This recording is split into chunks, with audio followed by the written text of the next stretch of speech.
আজকে গেলে আমার বুঝাই আজকে গেলে বাবা খাইব এই বাইলে।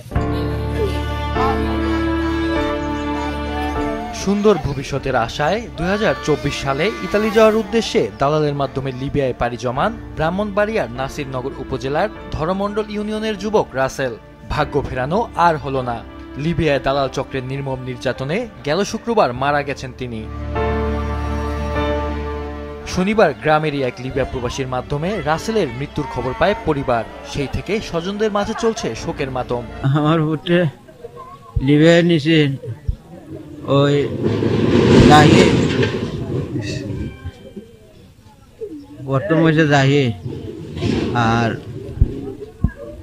হয়েছে লিলম্ব। 5 ভাই বোনের মধ্যে সবার বড় ছিল রাসেল। অবৈধ পথে ইতালি যাওয়ার জন্য গ্রামের দালাল লিলু মিয়ার হাতে তুলে দেন জমি বিক্রি ও ঋণের 15 লাখ টাকা। লিবিয়ায় পৌঁছানোর পর তাকে বিক্রি করে দেওয়া হয় স্থানীয় দালাল চক্রের কাছে। সেই থেকে নির্যাতনের শুরু। নির্যাতনের ভিডিও পাঠিয়ে দালাল চক্র পরিবারের কাছ থেকে কয়েক দফায় লাখ লাখ টাকা হাতিয়ে নিয়েছে বলে জানায় পরিবার। দেশ জুড়ে তোলপাড় ওয়ালটন ফ্রিজ কিনে আপনিও হয়ে যেতে পারেন মিলেনিয়ার। সবশেষ কয়েকদিন আগে আরও 10 লাখ টাকা দাবি করে তারা। টাকা দিতে না পারায় বিষাক্ত ইনজেকশন পুশ করে তাকে হত্যা করা হয় বলে দাবি পরিবারের।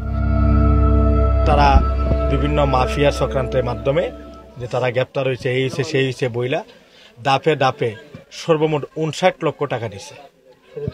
শুরু থেকে এই পর্যন্ত 59 লক্ষ টাকা। বিগত কয়েকদিনের মধ্যে একসাথে নিছে আপনার 15 লক্ষ টাকা, 14 লক্ষ টাকা, আর একটা 5 লক্ষ টাকা, 19 লক্ষ টাকা এই এক মাসে নিচ্ছে তারা। যে ফরিদপুরের যে লোক ওরা হচ্ছে মাফিয়া, শরীফ মাফিয়া, তারপরে হচ্ছে আরো 2 জন আছে। শরীফ মাফিয়ার বাড়ি হচ্ছে কুমিল্লা। এটা বাংলাদেশের সব জায়গায় আলোড়ন, সবাই জানে যে ওর বাড়ি যে ইয়াতে কুমিল্লাতে, ওর ইয়াতেই মানে ওইখানে সে ছিল। তো ওইখানেই মারা যায়। তো ওরা তো মারা যায় না, ওরা মেরে ফেলছে, হত্যা করছে। তো এটার সাথে ওরা জড়িত। দালাল চক্রের হাতে অসহায় মানুষের এমন নির্মম পরিণতির জন্য সচেতনতার অভাব এবং আইনের যথাযথ প্রয়োগ না থাকার বিষয়টি উল্লেখ করেন স্থানীয় এই মানবাধিকার কর্মী। এই ধরনের অসংখ্য ঘটনা ঘটছে, আইনের যথাযথ প্রয়োগ নেই বলেই মানুষ সর্বস্ব হারিয়ে বিদেশ যায়, লাশ হয়ে ফিরে আসে। এরা যখন এইভাবে আরম্ভ করছে তখন আমরা এখান থেকে এটা বয়কট করাইবার চেষ্টা করছি। যত মেম্বার আছে ইউনিয়ন পরিষদ মিটিং ডাকছি, যারা যেভাবে প্রতারণা করতেছে বা যারা করতেছে এরা তো এই আমরা ইটালিও চিনে না, আপনার কোনো জায়গায় চিনে না, লিবিয়াও চিনে না। এরা এখান থেকে ফাটাই দেয় ফোনের মাধ্যমে, মানুষ হয়রানি হইতেছে, লক্ষ লক্ষ টাকা ক্ষতিগ্রস্ত।